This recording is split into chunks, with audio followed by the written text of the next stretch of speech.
টানা ৯ দিনের ঈদের ছুটি শেষ করে কর্মস্থলে ফিরতে শুরু করেছে কর্মজীবী মানুষ। ব্যস্ততা বেড়েছে সড়ক ও নৌপথে। এ বিষয়ে বিস্তারিত জানাতে বগুড়া ও ময়মনসিংহ থেকে যুক্ত হচ্ছেন সহকর্মী সঞ্জু রায় এবং ইলিয়াস আহমেদ। প্রথমে যাচ্ছে বগুড়াতে। সঞ্জু, যাত্রীদের চাপ কেমন দেখছেন জানাবেন।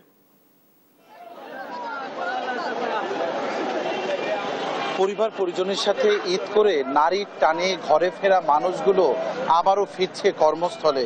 সারাটি বছর আসলে সাধারণ মানুষের অপেক্ষা থাকে ঈদের ছুটিতে তাদের নারী, তাদের শেকড়ের কাছে ফেরা। দেখতে দেখতে কেটে গেল সেই ঈদের ছুটি।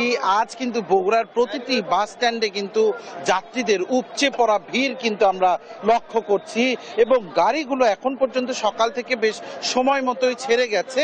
কোথাও কোনো বিশৃঙ্খলার খবর কিন্তু আমরা পাইনি। আমরা বেশ কয়েকজন যাত্রীর সাথে কথা বলেছি, যাত্রীরাও কিন্তু আমাদেরকে জানিয়েছে যে আসলে কোথাও অতিরিক্ত কোনো ভাড়া আদায়ের কিন্তু আমরা চিত্র দেখিনি। এবং একই সাথে আমরা দেখছি যে এখানে কিন্তু গেল কয়েকদিনের মতোই আজকেও অভিযান চালাচ্ছেন বিআরটি এবং জেলা প্রশাসনের সহযোগিতায় এক্সিকিউটিভ ম্যাজিস্ট্রেটের নেতৃত্বাধীন একটি ভ্রাম্যমাণ আদালত কিন্তু যাত্রীদের সাথে কথা বলছেন। কারো কাছ থেকে অতিরিক্ত ভাড়া আদায় করা হচ্ছে কিনা সেই বিষয়ে কিন্তু তারা মনিটরিং কার্যক্রম চালাচ্ছে। আমরা একটু সরাসরি কথা বলবো বিআরটি বগুড়ার মোটরযান পরিদর্শক আশরাফুল ইসলামের সাথে, যে আজকে ঈদের যাত্রার মানুষজন আবারও কর্মস্থলে ফিরছে, শেষ দিন বলা যায়। তো কোনো রকম কোনো বিশৃঙ্খলা বা অনিয়মের চিত্র আপনারা দেখছেন কিনা? ধন্যবাদ আপনাকে। আপনারা জানেন যে এখন যারা ঈদ করতে আসছিল তারা আবার কর্মস্থলে ফিরে যাচ্ছে। যারা এই আসা এবং যাওয়ার মাঝখানে যে যাত্রী সাধারণের কোনো ধরনের জন্য হয়রানির শিকার না হয় এবং অতিরিক্ত ভাড়া আদায় না করতে পারে, এবং সেই সাথে ফিটনেসবিহীন কোনো গাড়ি এবং লক্ষ্যযোগ্য কোনো গাড়ি রাস্তায় যেন চলাচল করতে না পারে, সেজন্য আমাদের বিগত কয়েকদিন থেকে মোবাইল কোড অব্যাহত আছে এবং আমরা আশানুরূপ ভালো ফলাফল পাচ্ছি। তো সবকিছু মিলিয়ে দেখা যাচ্ছে যে এবারের ঈদ আসলে বগুড়া শহরে কোনো ধরনের যানজটের সৃষ্টি হয়নি, এবং আমাদের সবকিছু মিলিয়ে আমাদের এই ঈদ যাত্রা আসলে একটা অন্যরকম ঈদ যাত্রা এবং অন্যরকম একটা আনন্দদায়ক। ধন্যবাদ আপনাকে। চৈতি, বিআরটির কর্মকর্তা যেমনটি জানাচ্ছিলেন যে এবারের ঈদ যাত্রাটি আসলেই কিছুটা অন্যরকম ছিল। শুরু থেকেই দেখেছি মহাসড়কের কোথাও কিন্তু কোনো প্রতিবন্ধকতা ছিল না, যানজট ছিল না উল্লেখযোগ্য পরিমাণ। যে সামান্য যানজট ছিল তা কিন্তু অতিরিক্ত যাত্রীদের চাপ, গাড়ির চাপ বাড়ায়। কিছুটা যানজট থাকলেও গেল কয়েক বছর যে যানজটের যে ভয়াবহ পরিস্থিতি আমরা দেখেছি তা কিন্তু এবার একদমই ছিল না বলা চলে। পাশাপাশি কোথাও কোনো বিশৃঙ্খলার চিত্রও দেখা যায়নি। আসলে সাধারণ মানুষও কিন্তু তারা সন্তুষ্টি প্রকাশ করেছে। তাদেরও প্রত্যাশা যে নির্বিঘ্নভাবে তারা তাদের নারীর টানে ঘরে ফিরেছিলেন, একইভাবে তারা যেন আবার নির্বিঘ্নে ফিরতে পারে তাদের কর্মস্থলে। ঈদ যাত্রার এই আনন্দঘন যে দিনগুলো পার করলো পরিবার পরিজনের সাথে, এই স্মৃতিটুকুই নিয়ে কর্মজীবী মানুষরা কাটিয়ে দিবেন আবারও সারা বছর, আবারও ফিরবেন তাদের পরিবারের কাছে। স্বস্তির এই যাত্রা অব্যাহত থাকুক প্রত্যাশা সাধারণ মানুষের। বগুড়া থেকে চৈতি, আমার কাছে ঈদ যাত্রা নিয়ে এটিই ছিল সর্বশেষ।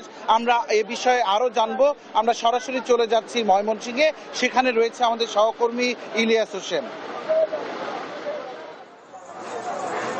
যাতায়াত ভাড়া বিড়ম্বনায় পড়েছেন ময়মনসিংহের যাত্রীরা। অর্থাৎ সকাল থেকেই শত শত যাত্রী পাটগুদাম ব্রিজ মোড়ে কিন্তু তারা ঢাকামুখী যাত্রী তারা কিন্তু অপেক্ষা করছেন। অর্থাৎ তারা কিন্তু 200 টাকার ভাড়া 400 টাকা দিয়েও কিন্তু তারা আসন পাচ্ছেন না। অর্থাৎ এই যে বিড়ম্বনা ভোগান্তি সেটি কিন্তু যাত্রীরা এসে কিন্তু তারা ভোগান্তির মধ্যে পড়েছেন, এবং তারা বলছেন যে বিগত বছরের ন্যায় এবছর কিন্তু তাদের ভাড়া কিন্তু বেশি নেওয়া হচ্ছে। এই বিষয়ে প্রশাসনের কোনো নজরদারি নেই, সেই বিষয়টি বলছিলেন। আমি এখন রয়েছি নগরীর পাটগুদাম ব্রিজ মোড়ে রয়েছে। অর্থাৎ এই জায়গা থেকে নেত্রকোনা শেরপুরের যাত্রীরা কিন্তু ঢাকার দিকে যাচ্ছেন, অর্থাৎ তারা লোকাল বাসে করে যাচ্ছেন। আমরা দেখেছি সাধারণত ভাড়া নেওয়া হয়, আজকে কিন্তু ভাড়া নেওয়া হচ্ছে 400 টাকা। দ্বিগুণ ভাড়া নেওয়া হচ্ছে, তারপরেও কিন্তু তাদের যে বসার আসন সেটি কিন্তু দেওয়া হচ্ছে না। অর্থাৎ দাঁড়িয়ে তারা যাচ্ছেন।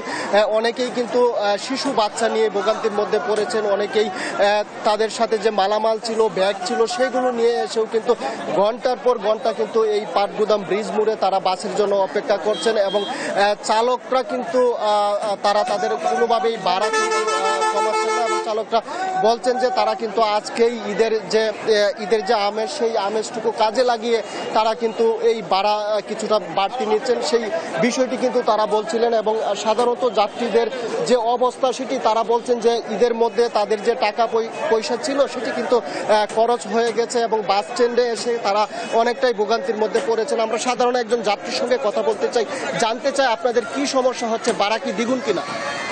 ভাড়া আগের থেকে এখন দ্বিগুণ।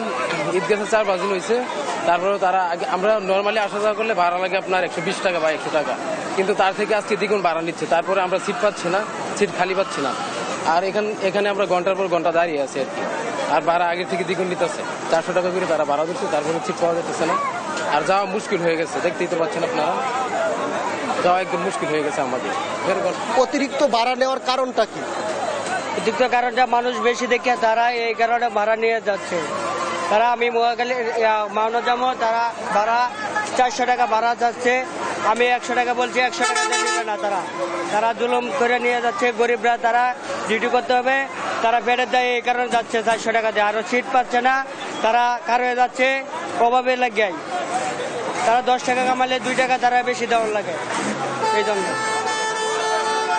তিনি বলছিলেন যে তাদের কাছ থেকে কিন্তু জবরদস্তি করে সেই ভাড়া আদায় করা হচ্ছে। অর্থাৎ এখান থেকে যারা ঢাকামুখী তারা কিন্তু বিভিন্ন কলকারখানায় কাজ করে থাকেন, সাধারণত কিন্তু এখান থেকে ঢাকার দিকে যাচ্ছেন। অর্থাৎ তাদের যে কর্মস্থল, সেই কর্মস্থলে যাওয়ার কিন্তু তাদের যে প্রচেষ্টা, অর্থাৎ সেই প্রচেষ্টা কিন্তু ভাড়া বৃদ্ধির কারণে আসলে সেটা অনেকটাই তারা ভোগান্তির মধ্যে পড়েছেন। হ্যাঁ, আমাদের থেকে 400 টাকা করে ভাড়া নিচ্ছে, এখানে ভাড়া সর্বোচ্চ 300 টাকা বা 250 টাকা।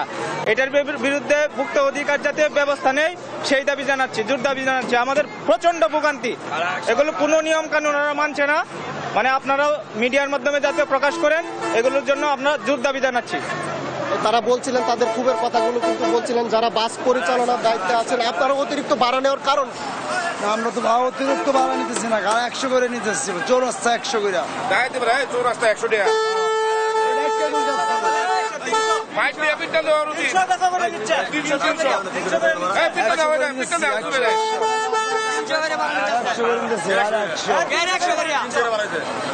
কোন গাড়ি নিচ্ছে বড় ভাই, আমি নিজে করে পাইতাম না, আমি গাড়ি করে দিই না, গাড়ি করে দিই। ভাই 300 টাকা ভাড়া নিতেছে, ডাইতে ভাড়া এটা সমবায় দেয় নাকি? আমরা থেকে অতিরিক্ত ভাড়া নিতেছে, দেশের একটা আইন আছে না।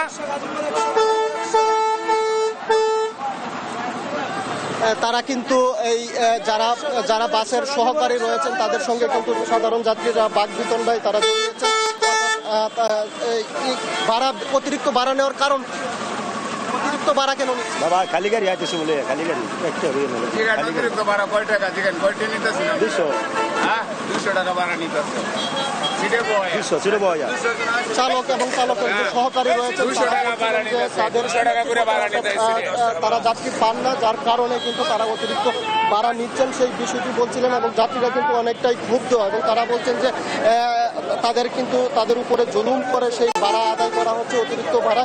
এখানে কিন্তু অনেক যাত্রী রয়েছে এবং তারা কিন্তু তাদের ছোট্ট শিশু এবং তাদের যে ভোগান্তির চিত্র কিন্তু দর্শক আপনাদের একটু দেখাতে চাই। অর্থাৎ শত শত যাত্রী আমরা দেখেছি সকাল থেকে, তারা কিন্তু এখানে ঘন্টার পর ঘন্টা দাঁড়িয়ে রয়েছেন। অর্থাৎ তারা অনেকেই বলছেন যে তাদের যে বাজেট ছিল, অর্থাৎ তারা যে টাকা বাড়ি থেকে নিয়ে এসেছেন, তারা কিন্তু অনেকেই ময়মনসিংহে আসতেই কিন্তু তাদের টাকা খরচ হয়ে গেছে। অনেকেই কিন্তু ঢাকা, গাজীপুর তারা কিন্তু যেতে পারছেন না, অর্থাৎ অতিরিক্ত ভাড়ার কারণে তারা যেতে পারছেন না। অনেকেই কিন্তু বিকল্প পথে অর্থাৎ পিকআপ ভ্যানে করে জীবনের ঝুঁকি নিয়ে কিন্তু তারা ঢাকার উদ্দেশ্যে রওনা দিয়েছেন এবং তারা বলছেন যে পিকআপ ভ্যানেও কিন্তু তাদের অতিরিক্ত ভাড়া নেওয়া হচ্ছে। তারপরও বাসের তুলনায় কিছুটা কম ভাড়া হওয়ার কারণে তারা কিন্তু তাদের ছোট্ট বাচ্চাদের পিকআপ ভ্যানে দাঁড়িয়ে অর্থাৎ প্রচণ্ড রৌদ্রের মধ্যে দাঁড়িয়ে কিন্তু তারা ঢাকার উদ্দেশ্যে অর্থাৎ কর্মস্থলে যাচ্ছেন, সেই বিষয়টি বলছিলেন। এদিকে আমরা লক্ষ্য করেছি এই শত শত যাত্রী এখানে থাকলেও কিন্তু পুলিশ প্রশাসনের কাউকে আমরা এখনো পর্যন্ত এখানে দেখতে পাইনি। অর্থাৎ তারা যে অভিযোগ করবে সেই অভিযোগটুকু করার মতো কিন্তু তাদের যে কর্মকর্তারা রয়েছেন সেটি কিন্তু এখানে নেই, সেই বিষয়টি কিন্তু সকাল থেকেই আমরা লক্ষ্য করেছি। এবং যাত্রীরা বলছেন যে ভোক্তা অধিকার সংরক্ষণ অধিদপ্তর সহ জেলা প্রশাসন কর্মকর্তারা যদি হস্তক্ষেপ না করে তাহলে এই যে তাদের ভোগান্তি, সেই ভোগান্তি কিন্তু কোনোভাবেই শেষ হবে না, সেই বিষয়টি কিন্তু তারা বলছিলেন। এবং আমরা দেখেছি যে একেবারেই যাত্রীদের যে ভোগান্তি সেটি কিন্তু এখানে লক্ষণীয় হয়ে উঠেছে এবং তারা ঘন্টার পর ঘন্টা দাঁড়িয়ে কিন্তু তারা বাসের সিট পাচ্ছেন না, অর্থাৎ যেতে পারছেন না। তাদের যে বাজেট, সেই বাজেট অনুযায়ী তাদের টাকাও কিন্তু শেষ হয়ে গেছে এবং বিশেষ করে বলা যায় বাস চালক যারা আছেন তাদের সিন্ডিকেটের কবলে কিন্তু তারা পরে কিন্তু চরম ভোগান্তির মধ্যে পড়েছেন এখানকার যাত্রীরা। এই ছিল আমার কাছে ময়মনসিংহ থেকে সর্বশেষ।